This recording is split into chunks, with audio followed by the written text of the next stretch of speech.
Saudara, seekor buaya yang diduga memangsa seorang pengusaha asal Afrika Selatan dievakuasi menggunakan helikopter. Korban sebelumnya diyakini terjatuh ke sungai ketika mencoba menyeberangi jembatan pada akhir April lalu.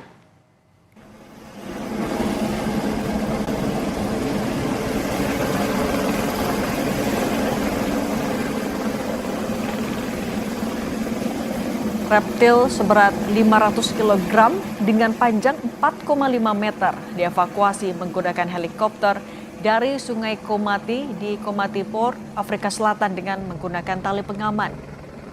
Evakuasi buaya bertujuan untuk pemeriksaan forensik di perut buaya untuk memeriksa ada tidaknya sisa jasad pengusaha berusia 59 tahun yang hilang dari kawasan Vanderbilt Park.